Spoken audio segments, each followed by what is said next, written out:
ముందుగా ధనంజయ రెడ్డి గారు మీరే చెప్పండి. ఇప్పటివరకు నేను చెప్పింది చూశారు కదా, అక్కడ టీడీపీ ఏమో కంప్లీట్ చేశామని చెప్పింది 70 to 80.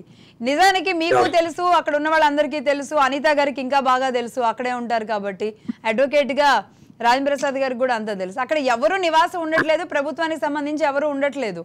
ఇప్పుడు 63 కోట్ల రూపాయలు జమ చేయడం అనేది అంటే ఏంటిది మేడం? భవిష్యత్తులో ఇప్పుడు మనం ఒక బాడిగింట్లో ఉన్నాం అనుకోండి, కొత్త ఇల్లు కట్టుకొని కొత్త ఇంటికి వెళ్ళాలంటే ఏం చేయాలా? బాడిగింట్లో ఉంటూనే కట్టుకోవాలి. అలాంటి పరిస్థితులనే ఏపీ ప్రభుత్వం కూడా ఇక్కడ ఉన్న వాటిని రెన్యువేషన్ చేసుకునే లోపల ఉన్న వాటికి బకాయిలు ఏవైతే ఉన్నాయో అవి పే చేయాలి కాబట్టి పే చేశారు. నంబర్ 1. నంబర్ 2 ఏమంటే అక్కడ రాజధాని కావాలి, అక్కడ ఉద్యమం చేస్తున్నది వాస్తవమే. సేమ్ టైం 3 రాజధానులు కూడా కావాలి, ఇంతకన్నా మెరుగైన రాజధాని కావాలి, పరిపాలన బాగుండాలి అని అక్కడే అదే అమరావతిలో కూడా ఉద్యమం చేస్తున్న వారు ఉన్నారు.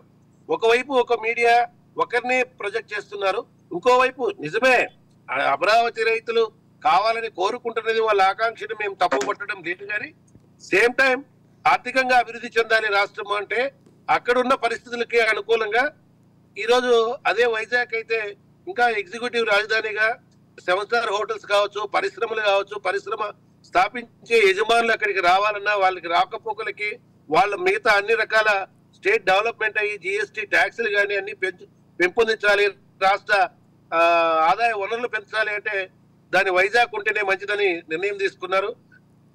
అందులో భాగంగానే ఈరోజు ఏదైతే బకాయిలు ఉన్నాయో కట్టి మళ్ళీ వాటిని పునరుద్ధరించడానికి చేసి ఎక్కడ ఏది అవసరమైన చోట ప్రతి భవనాన్ని వాడుకోవాలనేదే ఏపీ రాష్ట్ర ప్రభుత్వం యొక్క ఉద్దేశం తెలియజేస్తుంది.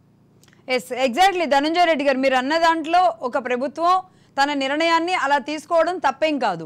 కానీ ఈ రోజుకి ఆ నిర్ణయం తీసుకున్న తరువాత ఇన్నేళ్ళు అయినా సరే వైజాగ్ రాజధానా కాదా, ఇంకా 2 నెలల్లో ఎన్నికలు వస్తున్నాయి, అది తెలియకపోగా 2 రోజుల నుంచి అందరూ హైదరాబాద్ రాజధాని అంటుకుంటున్నారు ఆంధ్రప్రదేశ్లో.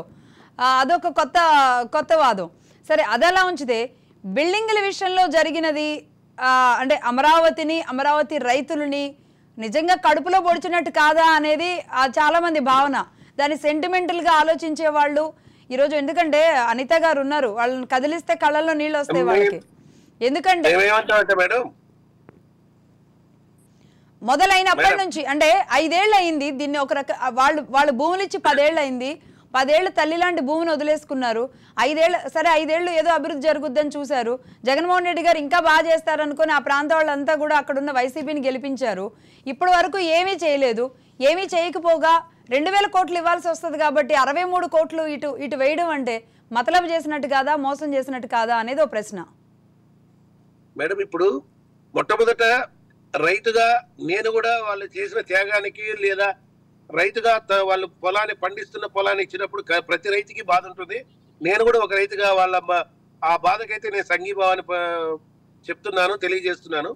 బట్ ఇక్కడికి వచ్చేటప్పటికి ఆ పొలాలను అక్కడ రాజధానిగా ఎంచుకోవడం, ఏ రైతు అమరావతికి వచ్చినా అక్కడ చూస్తేనే ప్రతి రైతు గుండె ఏమనిపిస్తుందంటే, ఇంత మంచి భూమి, చిన్న రాయి లేని నల్ల రేగడి భూమి, ఏ పంట వేసినా పండించే భూమిని అక్కడ రాజధాని కోసం అక్కడ రాజధానిని నిర్మించడం కోసం అటువంటి భూములు వాడుకోవడం బాధాకరం అనేది ప్రతి రైతు కూడా అనిపించేలాగా ఉంటుంది మేడం అక్కడ.